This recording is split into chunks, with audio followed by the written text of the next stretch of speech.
Number 5. North Brother Island, New York. The North Brother Island is one of 2 small islands located in the East River of New York City. The island remained uninhabited until 1885, with the only trace of humanity being a small lighthouse that was erected in 1869. The island began seeing more use in 1885 when the Riverside Smallpox Hospital moved from Roosevelt Island to North Brother when their mission expanded to treating and isolating victims of other quarantinable diseases such as typhoid, tuberculosis, and especially polio. In 1904, a steamship called the General Slocum was set ablaze, and over 1,000 people perished, either from the fire or from drowning while trying to escape, and ended up washing ashore on the island. Of course, many people have reported seeing a ghostly steamship in the years since, and sightings of the spectral victims of the fire are reported from afar, with them wandering the beach of the island, seemingly lost and in pain. One of the most famous residents at the hospital was Mary Mallon, otherwise known as Typhoid Mary, who was confined on the island for 20 years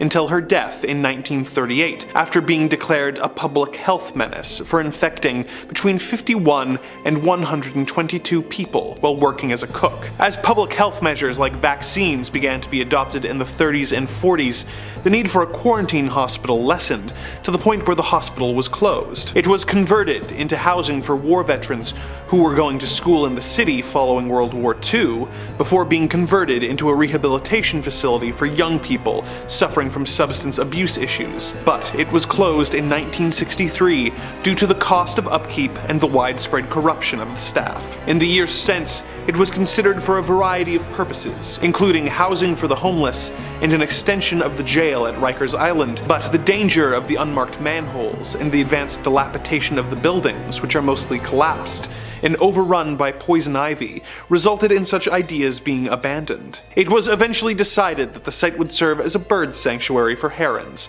and other wading shorebirds. Although many of the original 25 buildings are still standing in some shape or form, it has been made off limits to the public and is only available for supervised visits for those intending to go ashore for, quote, compelling academic and scientific purposes. With its history of confinement and death, perhaps it is for the best that this site has been deemed unfit for public visitation, although the history of the island is indeed compelling. Number 4. Boblo Island Amusement Park, Ontario. North America has no shortage of amusement parks for families and thrill seekers alike to visit. The Canadian province of Ontario has several to choose from, including Canada's Wonderland, Great Wolf Lodge, and Splashdown Niagara. One theme park that you won't be able to buy a ticket for, however, is the Boblo Island Amusement Park, located on the island of Bois Blanc, just above the mouth of the Detroit River. The park was opened in 1898 and used a ferry system to service guests from Ontario and Detroit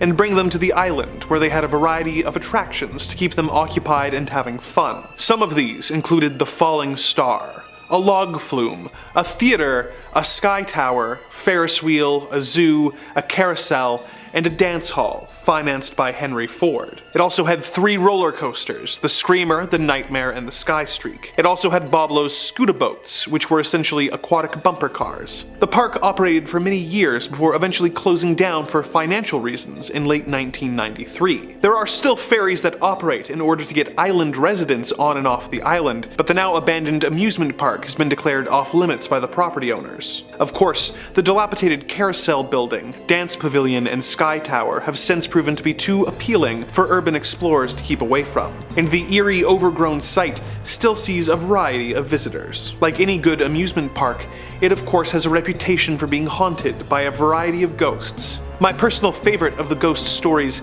is the story of Smiley the Magician. Back when the theater still operated and showed a variety of different performers, one of the most consistently booked performers of the 30s and 40s was a magician named Smiley Smilovich. Smiley was an old-school magician who had trained with Houdini in the late 20s, and was known for his seemingly death-defying tricks. One of his most famous tricks was a metamorphosis trick, where he would put a trunk on stage, climb into it, lock it, and then have the trunk set on fire. fire. He would escape through a trap door, the trunk would burn away, revealing that he had escaped, and the crowd would go wild. One day he was doing this trick as usual, but when he locked himself in the trunk, he had a heart attack and died. The trunk was then set on fire, and the audience was left in terror as Smiley's body burned in front of them. Ever since then, Smiley's ghost would apparently haunt the theater, being sighted watching shows that were performed there, showing a special interest in magic shows. In the years since the park's closure, the occasional rumor of the magician being spotted has come up from the various urban explorers checking out the overgrown buildings. Would you ever be brave enough to explore Boblo Island amusement park?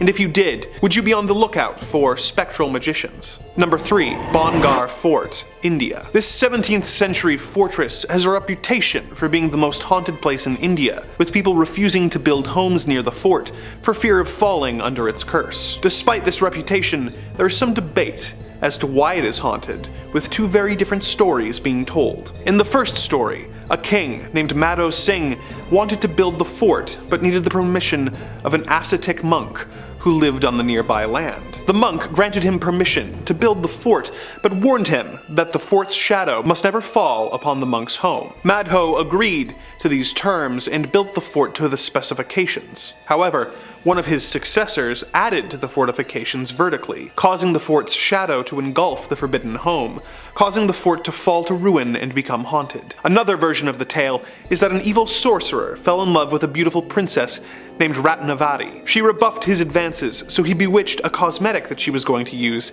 that would force her to fall in love with him. She found out about this scheme and poured the cosmetic onto a large boulder, which then crushed the sorcerer. With his dying breath, the sorcerer cursed the fort so that no one would ever be able to live there in peace. The fort is open to the public during the day, but it is forbidden to set foot on the property at night, as that is when the hauntings occur, with several people who have tried to disprove the ghost by staying overnight, going missing, or coming out catatonic. Number 2. The Paris Catacombs. When you consider how many locations like old houses or abandoned mental institutions have a reputation for being haunted due to the discovery of just a few bodies, it comes as no surprise that many of the world's catacombs have apparently been discovered to be haunted by specters of the past. Take for example the Paris Catacombs. Built as a mass grave in the 18th century in order to deal with the overflowing of local cemeteries, the Paris Catacombs hold the remains of millions of Parisians. A few years after being established, Louis-Étienne Héricard decided to make the catacombs a work of art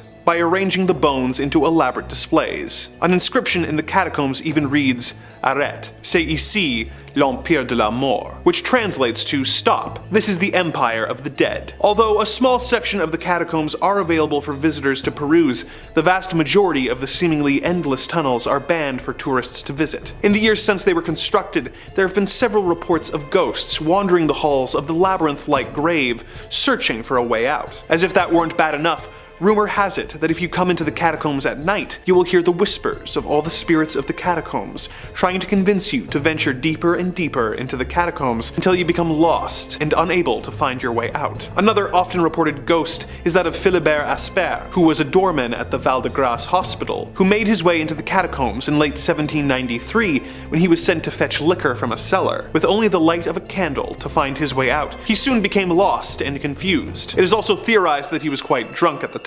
His candle eventually went out and it became pitch black. He was missing for 11 years before his remains were found and identified due to the hospital keys and the bottle of liquor in his hand. He was interred in the catacombs at the exact location where he was found. In the years since, urban explorers calling themselves cataphiles have reported seeing the spirit of Asper wandering the halls of the catacombs, with his candle on the anniversary of him going missing. The cataphiles are known for paying their respects at his grave, and they have named his spirit the protector of the cataphiles. Number 1. Poveglia Island, Italy. In the lagoon between Venice and Lido, you will find the small island known as Poveglia. It was first inhabited in the year 421, when mainlanders relocated to the island to escape barbarian invaders. Due to its small size, the island was easily defensible, and frankly not worth the trouble for invaders to bother attacking. The small community stayed on the island for centuries, enjoying their independence from taxes and laws of the mainland, but their population eventually dwindled, leaving the island uninhabited. This changed in the year 1348,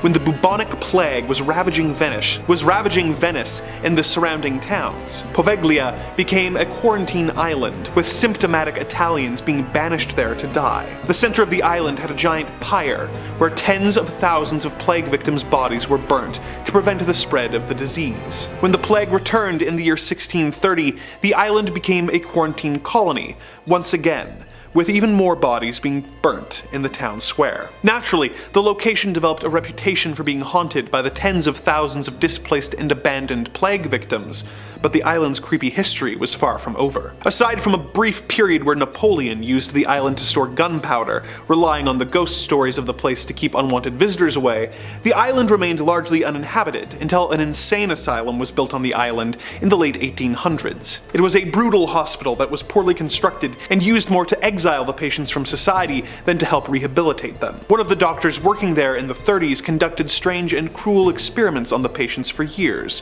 before going mad himself and flinging himself from the bell tower. Though this bell tower was removed years ago, people still claim to hear the sound of the bells emanating from the island. The hospital became an old folks home briefly, but that closed in 1975, leaving the island completely abandoned. A construction crew tried to restore the hospital, but suddenly stopped, refusing to return to the island due to how intensely haunted the island has become. The government has banned anyone from visiting the island, but its reputation has made it an infamous and terrifying location. Number 5. The Castle of Good Hope. Coming up first on our list of haunted hotspots is going to be the Castle of Good Hope in Cape Town, South Africa. It was first built in the 17th century by the Dutch East India Company, so you just know there's bad vibes there to begin with. It's the oldest colonial building in South Africa, and if you believe the local legends, it's allegedly one of the most paranormal spots in the country. The first reported paranormal sighting from the castle came from 1915, when a tall, pale, mysterious man dressed in black, he sounds familiar, whose attire didn't match the era at all, country or anything, appeared seemingly out of nowhere, walking alongside one of the castle's ramparts before vanishing as soon as he appeared. Now that's pretty weird, definitely, not quite enough to label a place haunted, but it was a one-off incident, right? Well, in 1947, this same strange man kept appearing, making regular visits for weeks on end. He'd be jumping off the castle's walls, seemingly plummeting to his doom, only to reappear again to do it all again. I gotta be honest, he sounds kinda sick, all things considered. Sounds like he just wants to bungee jump and vibe out as a ghost. Another popular story from the castle is that of former governor, one Peter Gijsbert van Noot. Whew, you try saying that 5 times fast. He passed in the castle on the 23rd of April, 1728, the same day he had sentenced 7 army deserters to the death sentence. The legend has it that one of these soldiers hexed him and demanded he face him and watch the execution. Van Noot was apparently a bit squeamish and refused the invitation, and later that day was found dead at his desk, slumped over. And some believe his ghost still wanders the castle's halls. And there were more ghosts I couldn't even fit into this one video because there's so many hauntings from this place. I recommend you read up about it afterwards. And if you want way more videos about haunted spots, ghosts, goblins, aliens, cryptids, conspiracies, true stories, fake stories, we got all of that and then some. So click through on Top 5 Scary, find something to watch, something to fall asleep to, I don't judge. Stay subscribed, stay scared, but stay watching this video. We worked hard on it. Alright, moving on through. Number 4, the Chernobyl exclusion zone. Maybe this one's a bit of an obvious pick, but our next entry is going to be the infamous Chernobyl exclusion zone, the real-life post-apocalyptic wasteland of Pripyat. Have you ever heard the word canopsia? Maybe not, I don't even know if I'm pronouncing that right. I only learned this word today. But it refers to a feeling of seeing an atmosphere that you know is supposed to be populated, but isn't. And I feel like that word definitely applies to Chernobyl, or like liminal is a very good feeling too. It is kind of a liminal space, because you see all of these buildings and you can imagine a life happening there, but it's frozen in time. The Chernobyl blast would be enough to cover a whole video and then some. I heard there was a very good HBO series about it. And trying to cover it in under 2 minutes would be foolhardy, so here's the super quick Coles Note versions, is that a late night safety test simulating a station blackout power failure ended up starting a huge blast, which eventually threw radioactive material that blew all over Pripyat and the surrounding areas, causing everyone to have to pick up everything and evacuate, never to return. 50,000 people used to live here, and now it's a ghost town. And yeah, I'm not gonna lie, I only know that line from COD 4. All gillied up, best level in the series. That one's just for my gamers out there. Now you can actually visit Chernobyl, although they don't really recommend you do. You know, it's not a fun hotspot for tourism or anything. People who delve into the zone for recreation, or to find things, are called stalkers, named after the Tarkovsky movie of the same name, revolving around visits to a strange zone, and not the video game Stalker, where bandits raid the apocalyptic zone, although you would be forgiven for thinking that. Visiting the zone is no easy task. For one, it's recommended that you absolutely go with a guide or someone who knows the area very well, and then come all the requirements. You mustn't touch anything whatsoever. No vegetation. There are wild dogs that live in Chernobyl, and they're very cute, but you can't touch them at all because there could be traces of radiation in their fur. You have to wear an outfit that covers as much as possible. Big boots, you know, don't show up in your sunners and flip-flops. They recommend wearing a mask too to avoid inhaling any dust or, you know, any of the radioactive particles that could still be floating around in the air. Real life radiation, not half as fun as the comic books. You are very unlikely to come out of here with any web-slinging superpowers. More likely just gonna have a bad cough and, you know, your family's gonna get real sad.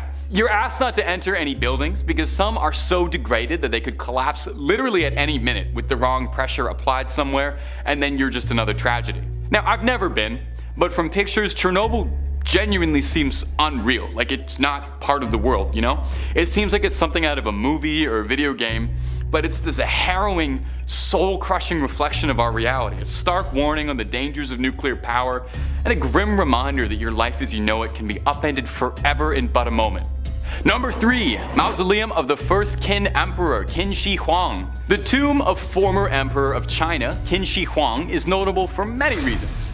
Maybe it was because in 1974, when farmers from the Shaanxi province were digging a well, they discovered hundreds upon hundreds of terracotta soldiers, complete with horses, chariots, officers, infantry, a court, I think even some bears, oh my.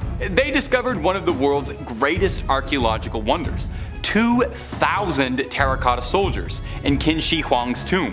The tomb was built like this basically to serve as history's most impressive flex.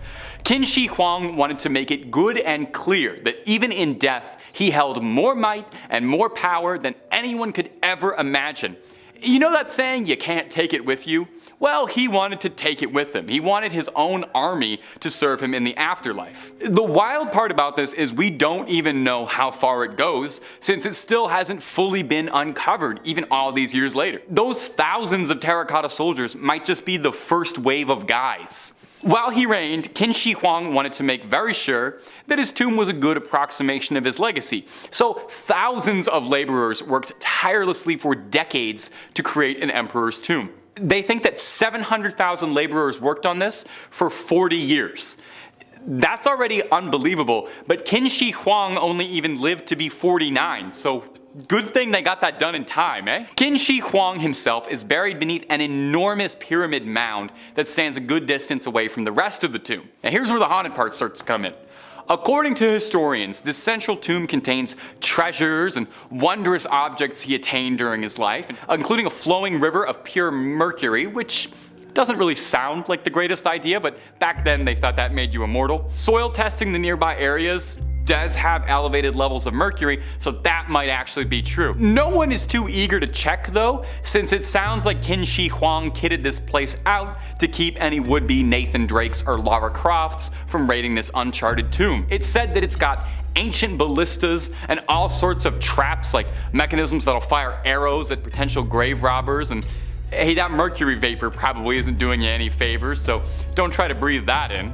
In any case, the Chinese government has been in no rush to explore what's down there. It's best to let the sleeping dead lie, especially when the sleeping dead has thousands of personal bodyguards, and it's probably haunted, let's be real. Number 2. Snake Island. Our next entry, Isla de Quimada Grande, is formally dubbed as Snake Island, which really should tell you right off the bat that whatever I'm about to describe is not a friendly place. Traditionally, places are only named things like Snake Island if they're like, you know, filled to bursting with snakes, or if they're home to like a snake-themed supervillain or something. I'm pretty sure the guys who fought G.I. Joe lived on Snake Island. Anyway, Snake Island is called that because by conservative estimates, there's roughly a snake for every square meter of the island, meaning there's anywhere from 4,000 golden lancehead vipers or more living there. There's more snakes than there are people, and that's because most Brazilian locals know way better than to go to an island where one of the most venomous snakes on the planet live. Yeah, I left that part out. Well, I'm talking about it now. It's not just like garter snakes slithering about here. Ilha de Queimada Grande is home to the golden lancehead, a beautiful creature in its own right that just happens to be one of the most lethal bites to humans. A bite from this snake can cause, let's list off some fun side effects, kidney damage, necrosis, brain hemorrhaging, venom poisoning, and oh, my favorite, internal intestinal damage. So just leave them alone. Even if for some bizarre reason I've told you all of that and you just love going to places you're not meant to and you're just dying for a chance to go visit venomous Snake Island, you are going to run into a bit of trouble because it's literally forbidden. The Brazilian government strictly monitors those who travel. Naval forces do visit annually to maintain the lighthouse, and there's a research station to study and analyze the local population, but all of these visits are accompanied by paramedics and trained doctors, just in case any of the locals decide to say hello the only way they know how. Am I the only one who thinks the golden lancehead is kind of cute, like in a little weird way? I don't want one as a pet, but I don't know, I think these danger noodles have very cute little eyes, but maybe that's just one of my red flags. And number 1, Poveglia. This list has not been pleasant. I guess I should have expected that given the tone of all of these wretched, horrible, and haunted places. So let's close this list off and find somewhere nice and sunny to get away from all of life's woes. Maybe somewhere nice like, I don't know, Italy? Maybe somewhere off the coast of Venice like the island of Poveglia? Now, Poveglia is an infamous island in Italian history. It once served as a quarantine zone and final resting place for victims of the Black Plague. You know that one. As the plague ravaged Europe and paranoia set in across the lands, it was said that anyone who showed so much as a symptom, if you had a runny nose, they shipped you off to Poveglia to live out the rest of your days. Oftentimes, they would send people who weren't even really sick. You just complain about a headache trying to get a day off work and you're on a longboat to the last island you're ever going to go to. It's said that over 50% of the island's soil is made of burned human ash. Let that set in for a second. The ground itself is haunted. In the early 19th century, the island converted from a quarantine zone to a mental asylum because I guess it thought that that wasn't scary enough. The asylum did not do much to improve Poveglia's reputation. Instead of being home to the sick, now it was home to droves of mentally unwell patients being made into victims by a doctor's sick experiments. Cruel doctors at the asylum would impose their patients into lobotomies with no concern for sanitation or their safety, with chisels, drills, and rarely if ever using anesthetic. An old ghost story has it that the main doctor at the asylum was haunted by the spirits of his former patients and the crimes he'd committed, and it drove him to such madness that he cast himself off the bell tower of the island, where they say his screams can still be heard. Now, if I told you all of that and you still want to visit, first of all, why? And second of all, you're going to need to be pretty crafty, as it's totally, completely forbidden. You will be pressed to the fullest extent of the law if you're caught trespassing, not even remotely worth the risk if you ask me. At best, you get arrested. At worst, haunted for the rest of your days. Number 5 on this list is Room 39. Room 39 is located in North Korea and might just be the most secretive place in all of North Korea. Business Insider says, in the words of journalist Kelly Olson, Room 39 is one of the most secret organizations in arguably the world's most secretive state.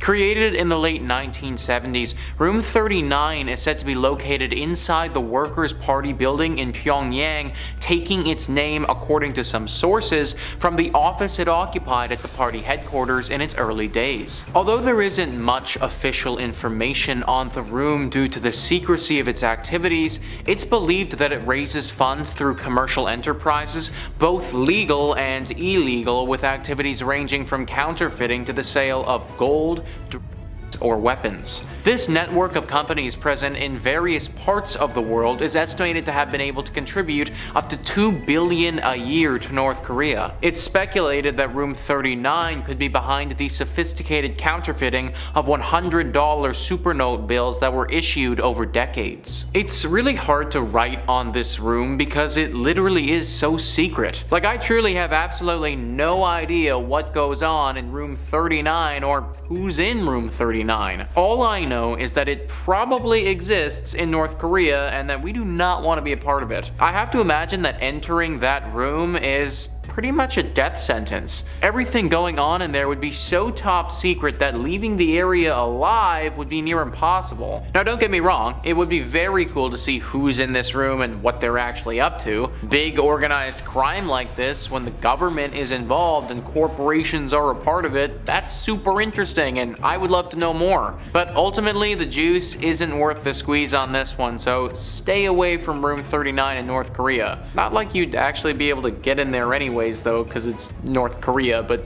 still. Number 4 on this list is Snake Island. Look, I like snakes, guys, or at least I'm not overtly scared of them. But at some point there needs to be a line, and going to Snake Island would definitely be crossing that line. Business Insider says, located about 100 kilometers off the coast of Sao Paulo, this island might seem the ideal exotic spot in which to lose yourself. But the truth is that for decades, the place has been uninhabited due to having been completely invaded by lethal snakes. Between 1 and 5 snakes per square meter inhabit the island. And if that isn't terrifying enough, it's worth noting that the snakes that live here are one of the most venomous in the world. The golden lancehead viper can reach up to half a meter in length, and with a strong, fast-acting venom can dissolve the flesh around its bites. It's for this reason the Brazilian government expressly forbids visiting the island. Think about that, folks. This island is straight up so deadly that for your own safety, the government forbids you from going. The Smithsonian says these vipers' venom can kill a person in under an hour, and numerous local legends tell of the horrible fates that awaited those who wandered onto the shores of Snake Island. Rumor has it that a hapless fisherman landed onto the island in search of bananas, only to be discovered days later in his boat, dead in a pool of blood with snake bites on his body. From 1909 to the 1920s, a few people did live on the island in order to run its lighthouse. But according to another local tale, the last lighthouse keeper, along with his entire family, died when a cadre of snakes slithered into his home through the windows. Unless you have a death wish, don't go to Snake Island. Number 3 on this list is North Sentinel. North Sentinel seems like a beautiful island to visit on the outside, but there's actually something very unique going on here. Business Insider says, while the rest of the islands in this archipelago are somewhat larger and better known, North Sentinel, full of mangroves and surrounded by coral, has remained virtually untouched by the outside world. It might sound like paradise, but the island couldn't be further from it. While its geography makes it one of the most isolated places on Earth, it is inhabited by one of the world's few remaining uncontacted tribes. The indigenous people of this island, referred to as the Sentinelese,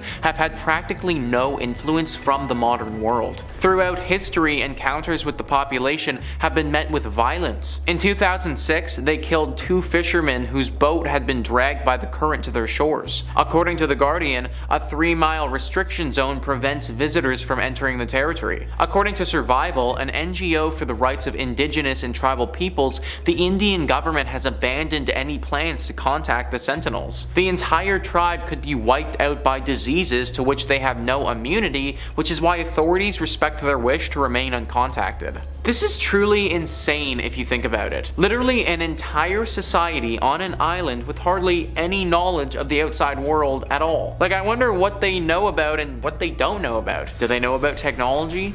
Do they know where they are on the planet? Do they know about other countries that exist around them? And also, how do they get food and water?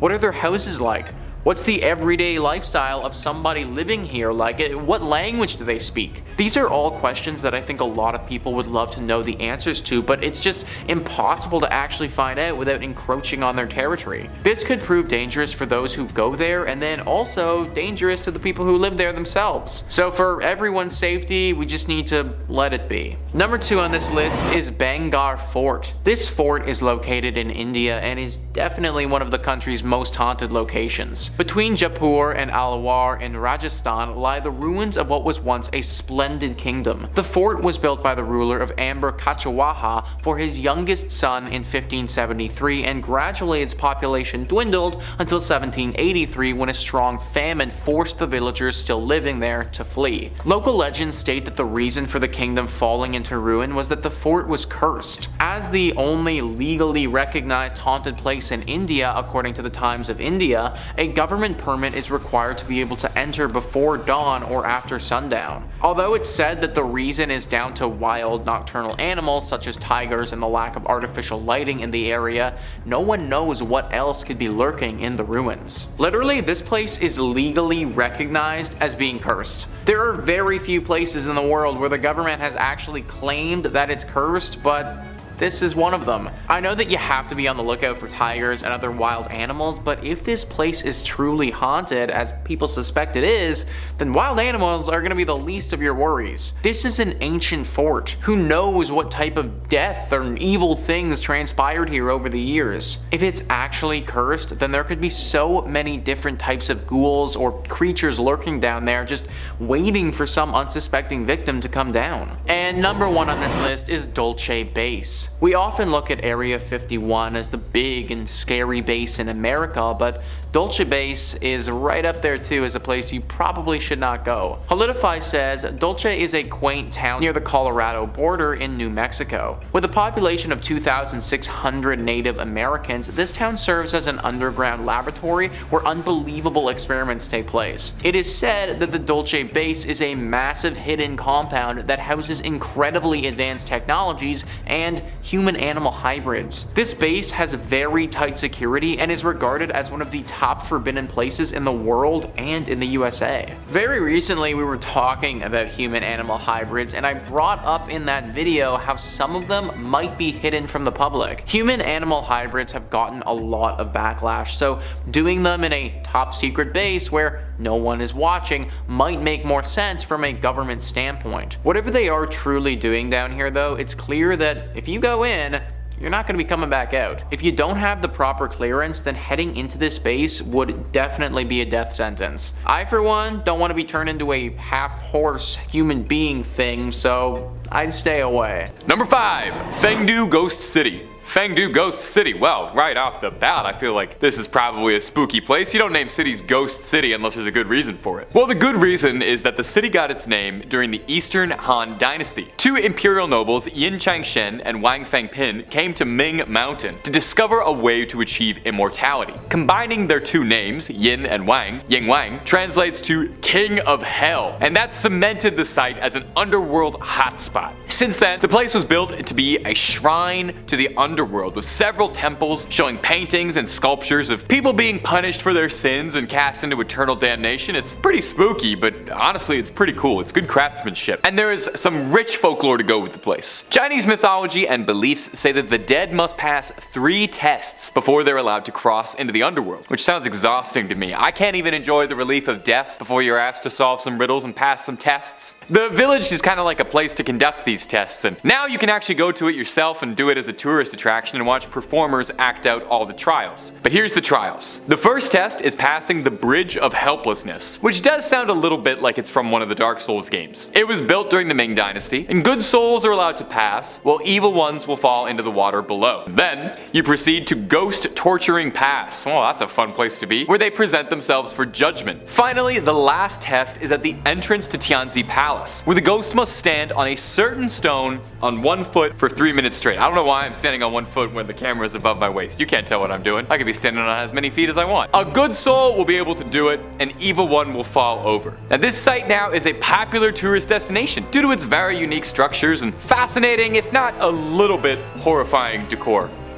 I'd want one of those little statues maybe have in my house. I think they're kind of cool, to be honest. And if you're looking for more hellish haunted spots, terrifying tales of poltergeists, ghosts, ghouls, cryptids, aliens, and all kinds of freaks under the sun and above it, while Top 5 Scary is simply the only place to be. Subscribe and stay scared. Number 4, Caishikou Grounds.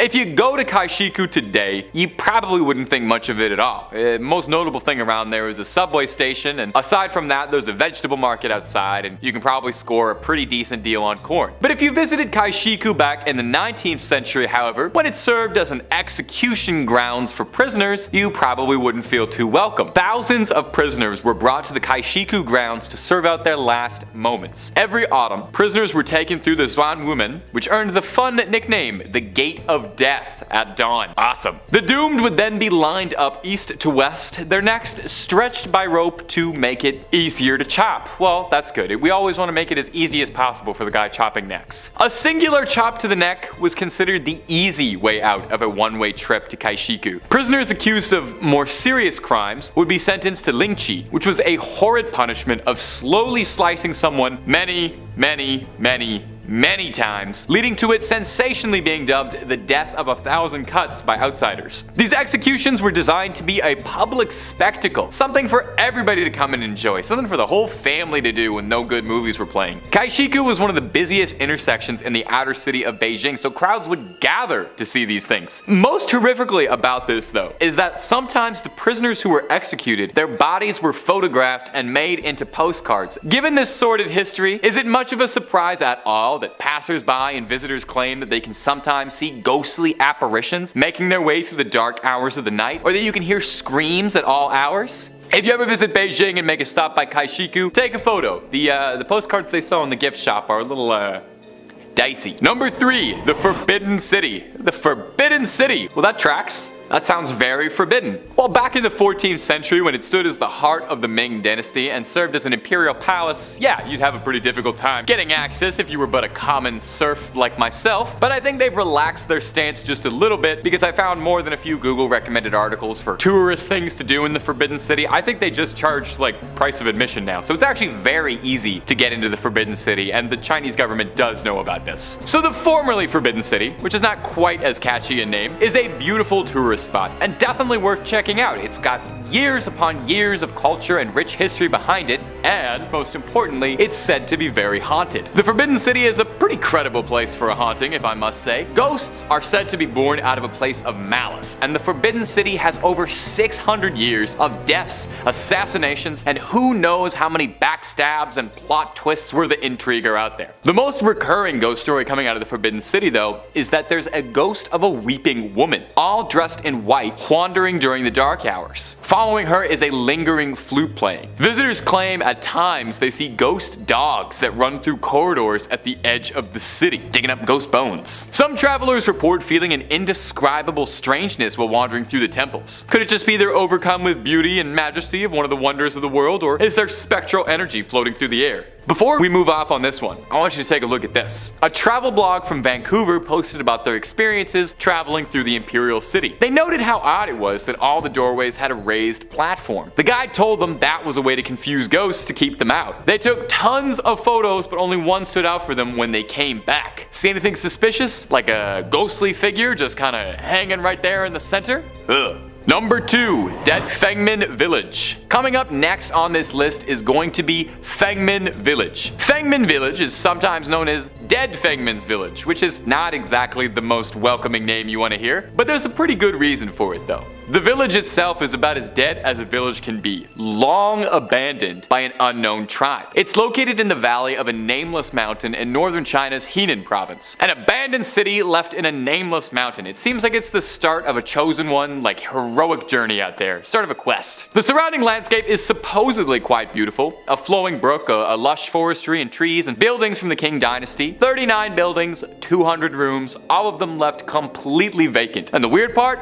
No one even knows why. There is extremely little information to be found on Fengman Village. Who lived there, what happened to them, and so on, making it absolutely rife for urban legends of hauntings and ghosts. It's a fairly popular spot for backpackers and hikers with an interest in the supernatural who are looking to discover something in the lost village. One story tells of a hiker named Maitreya who would make expeditions out to Fengman Village, camping alongside the river just outside with a few companions. On one of his treks, he got the bright idea in the middle of the night to prank his companions by jumping and scaring them, which, let me just say, I absolutely have to respect that. You're camping out in an abandoned ghost village, you have to seize the opportunity to prank your friends just a little bit. Well, before he got a chance, he got served up his own scare because he swears a discordant, sad-sounding voice kept calling his name out over and over in a voice he said he couldn't recognize or had never heard before.